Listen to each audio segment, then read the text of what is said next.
اللہ فرماتا ہے بے شک وہ ایک گائے نہ بوڑھی اور نہ نئی جوان اوسط عمر کی ہے، اس کے درمیان چنانچہ تم کرو وہ جو تم حکم دیے جاتے ہو۔ اب دیکھیں یہاں پہ کیا میرا اللہ میں بتا رہا ہے۔ اب جب اللہ تعالیٰ نے انہیں حکم دیا نا کہ تم لوگ ایک گائے کو ذبح کرو، پریشان تو وہ ہو گئے کہ یہ ہمیں کیا حکم مل گیا، یہ ہم کس طرح کر سکتے ہیں۔ پھر انہوں نے کیا کہا، اپنی تھوڑی سی ہیلے بہانے نا کہ کسی طرح یہ بات لٹکتی رہے، تو وہ کیا کرتے ہیں کہ وہ حضرت موسیٰ علیہ السلام کو کہتے ہیں کہ آپ اپنے رب سے دعا کریں، اور ہمیں کیونکہ تھوڑا سا واضح نہیں ہو رہا نا کہ گائے کیسی ہے، گائے کیسی ہونی چاہیے۔ اب دیکھیں ہونا تو یہ چاہیے تھا، اللہ نے حکم دیا ایک گائے ذبح کرو، یہ کہیں سے کوئی بھی گائے لے کے اسے ذبح کر دیتے، بات ختم ہو جاتی، ان کی زندگی بھی آسان ہو جاتی۔ لیکن انہوں نے نا اپنے پاؤں پہ خود کلہاڑی مارنی تھی، جتنا مشکل سے مشکل یہ سوال کر رہے تھے ان کے لیے اس کو عمل کرنا اتنا ہی مشکل ہوئی جا رہا تھا۔ اب جب یہ سوال ہوا تو اس پر اللہ تعالیٰ نے انہیں جواب دیا کہ گائے ایسی ہونی چاہیے جو نہ بہت زیادہ بوڑھی ہو اور نہ بالکل بچیا ہو، یعنی بڑھاپے اور نوجوانی کے درمیان میں وہ ہو۔ پھر اللہ نے انہیں کیا کہا، تو کر گزرو جو تمہیں حکم دیا جا رہا ہے۔ اللہ تعالیٰ نے یہاں پہ انہیں وارن کر دیا کہ اب جو تمہیں حکم دیا ہے نا، بجائے اس کے کہ تم اس بات کو لٹکاؤ، اب تم اسے کر گزرو اور اس عمر کی گائے لے آؤ جو نہ زیادہ بوڑھی ہو نہ زیادہ جوان ہو، اور اس کو پھر ذبح کر دو۔ اب آیت نمبر 69 میں انہوں نے کہا، تو دعا کر ہمارے لیے اپنے رب سے کہ وہ بیان کرے ہمارے لیے کیسا ہے اس کا رنگ۔ موسیٰ نے کہا، بے شک وہ اللہ فرماتا ہے بلا شبہ وہ ایک گائے ہے زرد رنگ کی، خوب گہرا ہے اس کا رنگ، خوش کرتی ہے دیکھنے والوں کو۔ یعنی اب جب اللہ نے انہیں بتا دیا ہے بھائی تم لوگ کر گزرو، اب تو پھر بھی کچھ آسانی تھی، ایسی تم لوگوں کو گائے مل جاتی۔ انہوں نے ایک اور نیا سوال ڈال دیا۔ انہوں نے کیا سوال ڈالا کہ وہ کیسی ہونی چاہیے، اس کا رنگ روپ کیسا ہونا چاہیے۔ تو اللہ تعالیٰ نے انہیں کیا کہا، دیکھیں اللہ تعالیٰ نے کہا کہ پھر اس کا رنگ ایسا ہو، زرد رنگ کا شوخ رنگ ہو جو دیکھنے والوں کو خوب اچھی لگے۔ اب دیکھیں یہ اب دہرائی نہ ذہن، یہ کدھر جا رہا ہے۔ اب یہ جو خوبیاں تھی یہ ظاہرہ اس گائے میں تھی نا جو انہوں نے سونے کو پگھلا کر ایک بچڑا بنایا تھا، زرد رنگ کا شوخ رنگ کا۔ اب اللہ تعالیٰ ظاہر وہ ان کے ہاں زیادہ سے زیادہ مقدس سمجھی جا رہی تھی نا، تو اب پہلے تو وہ کسی کو بھی ذبح کر دیتے، اب وہی اسپیشل گائے کا اللہ تعالیٰ نے حکم دے دیا کہ تم لوگوں نے اسی شوخ رنگ کی گائے کو ذبح کرنا ہے۔ اب ظاہر ہے وہ اور اپنے سوالوں میں نا وہ خود ہی پھنستے چلے جا رہے تھے۔ اب آیت نمبر 70 میں اللہ تعالیٰ فرما رہا ہے، انہوں نے کہا تو دعا کر ہمارے لیے اپنے رب سے کہ وہ بیان کرے ہمارے لیے کس قسم کی ہے وہ گائے، بے شک گائے مشتبہ ہو گئی ہیں ہم پر، اور یقیناً ہم اگر اللہ نے چاہ تو ضرور راہ پا لیں گے۔ اب دیکھیں اب وہ تھوڑا سا اور کنفیوز ہو گئے، کیونکہ اب تو گائے جو تھی ان کا پورا حلیہ اس کی نظر میں ان کے آ گیا تھا کہ یہ تو بہت مقدس گائے جو انہوں نے بچڑا بنایا تھا، یہ تو بالکل اس طرح کی گائے ہوگی۔ اب وہ کہتے ہیں کہ ہم تو تھوڑے شک میں پڑ گئے کہ ہمیں کوئی بات کلیئر نہیں ہو رہی کہ کس قسم کی گائے ہو، پریشان ہو گئے۔ اچھا انہوں نے نا انجانے میں ایک بات بہت اچھی کر دی، انہوں نے کہا کہ اچھا یہ تھوڑے سے ہم ابھی بھی ڈاؤٹ میں، ہمیں کلیئر نہیں ہو رہا نا، ہمیں تھوڑا سا کلیئر کریں کہ گائے کس قسم کی ہو، ان تھوڑی سی زیادہ ڈیٹیل بتا دیں، تو پھر انشاءاللہ اللہ نے چاہا تو ہم ضرور کر لیں گے۔ اب دیکھیں انہوں نے انشاءاللہ کر دیا نا انجانے میں،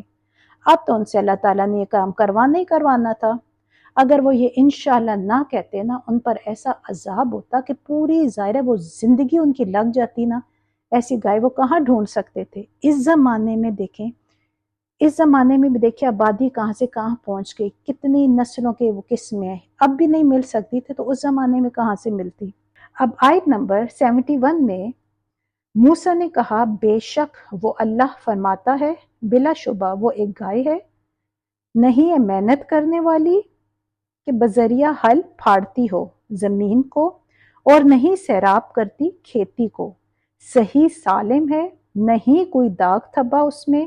انہوں نے کہا، اب تو لایا ہے حق، پھر انہوں نے ذبح کیا اسے، اور نہ وہ قریب تھے کہ ذبح کرتے۔ اب جب انہوں نے یہ کہا نا کہ ہم تھوڑے سے شک میں، ہم ایک بات کلیئر نہیں ہو رہی، پھر اللہ تعالیٰ نے انہیں کہا، پھر حضرت موسیٰ علیہ السلام نے پھر اللہ تعالیٰ سے پھر پوچھا، پھر اللہ تعالیٰ نے انہیں جواب دیا کہ انہیں کہو کہ وہ جو گائے ہوگی نا وہ ایسی ہو کہ اس سے زیادہ محنت مشقت نہ کی گئی ہو، یعنی اس نے مشقت زندگی میں کبھی نہ کی ہو، بڑی لاڈلی سی وہ گائے ہو، اس نے کبھی زندگی میں ہل نہ چلایا ہو، کبھی وہ کھیتی کو پانی دینے کے لیے بھی استعمال نہ ہوئی ہو، ایون اس کا جو رنگ ہے نا ایک ہی قسم کا ہونا چاہیے، کوئی دوسرے رنگ کا داغ دھبا اس میں نہیں ہونا چاہیے۔ پھر وہ کیا کہتے ہیں، اب آپ ٹھیک لائے نا بات، یعنی اب پوری طرح بات ہم پر واضح ہو گئی۔ ظاہر اب اس کے بعد تو کوئی آپشن ہی نہیں رہا، وہ اور کیا سوال کرتے، جو وہ سوال کر رہے تھے ان کا جواب اللہ تعالیٰ دے رہا تھا، ایون مشکل سے مشکل گہراؤ میں تھے۔ اب پھر یہ اسرائیلی روایتوں میں اور توریت سے پتہ چلتا ہے کہ وہ اتنی انہیں تکلیف ہوئی، وہ گائے ڈھونڈتے وقت اتنی محنت مشقت کرنا پڑی، انہیں گائے نہیں ملتی تھی، لیکن چونکہ انہوں نے انشاءاللہ کہا تھا نا تو پھر اللہ تعالیٰ نے اپنے نام کا مان تو رکھنا تھا۔ پھر ایک کوئی بڑھیا تھی، اس بڑھیا کے پاس انہیں بالکل وہی گائے مل گئی تھی، اسی کلر کی، بے داغ اور ایک ہی کلر اور وہی والی عمر اور سب کچھ جو ان کو ریکوائرڈ تھا۔ کہتے ظاہر بڑھیا کی تو لاٹری لگ گئی، اسے کیا پتا تھا اس کی گائے اتنی قیمتی ہوگی کہ بنی اسرائیل پاگل ہویا ہوا ان کو ڈھونڈنے کے لیے۔ انہوں نے پھر اسے منہ مانگی جتنا بھی رقم تھی اس کو دیا اور ان سے وہ پھر گائے لے آئے، اور پھر تب انہوں نے اسے ذبح کیا۔ حتیٰ کہ کہتے ہیں کہ یہاں اللہ تعالیٰ خود کہہ رہے کہ ان کے جو حالات اور حرکات تھی نا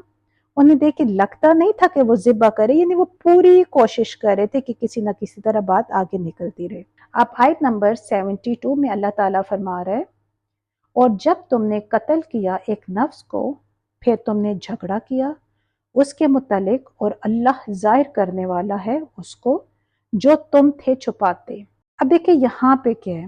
اب اس طرح کہ آپ کو ہم نے پہلے ہی آلریڈی بتایا ہے کہ ایک شخص کا وہاں پہ قتل ہو گیا تھا، اور ظاہر ہے اس کا کسی کو معلوم نہیں تھا کہ وہ قتل کس نے کی ہے، ہر کوئی ظاہر ہے اپنے اندر چھپا ہی رہا ہوگا، کون بتاتے کہ میں نے قتل کیا۔